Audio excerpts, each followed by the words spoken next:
ডাঙৰ খবৰ চৰকাৰী চাকৰি প্ৰত্যাশীসকলৰ বাবে ভাল খবৰ কিয়নো নৱেম্বৰৰ 6 তাৰিখে তৃতীয় বৰ্গৰ লিখিত পৰীক্ষাৰ ফলাফল ঘোষণা কৰা হ'ব মুখ্যমন্ত্ৰী ডক্টৰ হিমন্ত বিশ্ব শৰ্মাই টুইটাৰৰ জৰিয়তে এই কথা কিছু সময়ৰ আগতে প্ৰকাশ কৰিছে মুখ্যমন্ত্ৰীৰ তৰফৰ পৰা এই কথা প্ৰকাশ কৰা হৈছে তৃতীয় আৰু চতুৰ্থ বৰ্গৰ বাবে প্ৰায় 26,000 নিযুক্তিৰ বাবে যি পৰীক্ষা অনুষ্ঠিত হৈছিল তাৰ ইতিমধ্যে চতুৰ্থ বৰ্গৰ ফলাফল ঘোষণা হ'ল আৰু তৃতীয় বৰ্গৰ ফলাফল নৱেম্বৰৰ 6 তাৰিখে ঘোষণা কৰা হ'ব তৃতীয় বৰ্গৰ বাবে 6,71,805 গৰাকীকৈ প্ৰাৰ্থী অৱতীৰ্ণ হৈছিল আৰু তেওঁলোকৰ যি লিখিত পৰীক্ষাৰ ফলাফল হিয়া নৱেম্বৰৰ 6 তাৰিখে ঘোষণা কৰা হ'ব আৰু মুখ্যমন্ত্ৰীয়ে কিছু সময়ৰ পূৰ্বে এই কথা ঘোষণা কৰিছে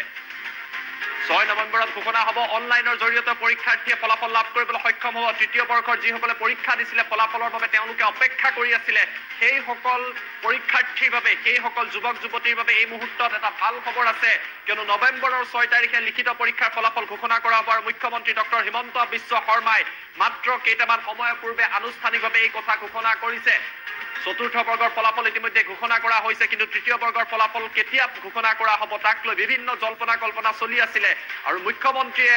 এই মুহূৰ্তত এই কথা জনাই কৈছে যে নৱেম্বৰৰ 6 তাৰিখে ফলাফল ঘোষণা কৰা হ'ব টুইটাৰৰ জৰিয়তে মুখ্যমন্ত্ৰীয়ে কথা প্ৰকাশ কৰিছে আমি মুখ্যমন্ত্ৰী ডক্টৰ হিমন্ত বিশ্ব শৰ্মাৰ টুইটাৰ হেণ্ডেল লৈ আপোনালোকক লৈ যাবলৈ চেষ্টা কৰিছো এয়া মুখ্যমন্ত্ৰীয়ে মাত্ৰ 11 মিনিট পূৰ্বে টুইট কৰিছে য'ত মুখ্যমন্ত্ৰীয়ে এই কথা ঘোষণা কৰি লিখিছে I am glad to inform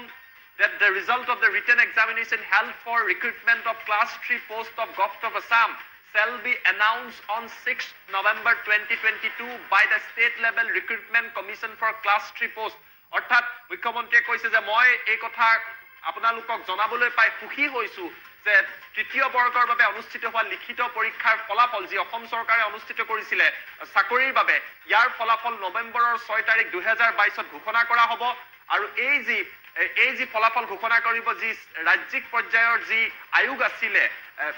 চাকৰি দিয়াৰ বাবে যি ষ্টেট লেভেল ৰিক্ৰুটমেণ্ট কমিশ্যন আছিল তেওঁলোকে এই তৃতীয় বৰ্গৰ ফলাফল নৱেম্বৰৰ 6 তাৰিখে ঘোষণা কৰিব বুলি মুখ্যমন্ত্ৰীৰ তৰফৰ পৰা প্ৰকাশ কৰা হৈছে ডক্টৰ হিমন্ত বিশ্ব শৰ্মাই ইতিমধ্যে কৈছে যে 1 লাখ চাকৰি দিয়াৰ বাবে যি তেওঁলোকে সিদ্ধান্ত লৈছিল 1 লাখ চাকৰি প্ৰদানৰ বাবে যি সিদ্ধান্ত লৈছিল তাক লৈ চৰকাৰে কাম কৰা আৰম্ভ কৰিছে ইতিমধ্যে চতুৰ্থ বৰ্গৰ ফলাফল ঘোষণা কৰা হৈছে আৰু তৃতীয় বৰ্গৰ ফলাফল মাত্ৰ কেইটামান দিনৰ পিছতেই মাত্ৰ 2টা দিনৰ পিছতেই নৱেম্বৰৰ 6 তাৰিখে ঘোষণা কৰা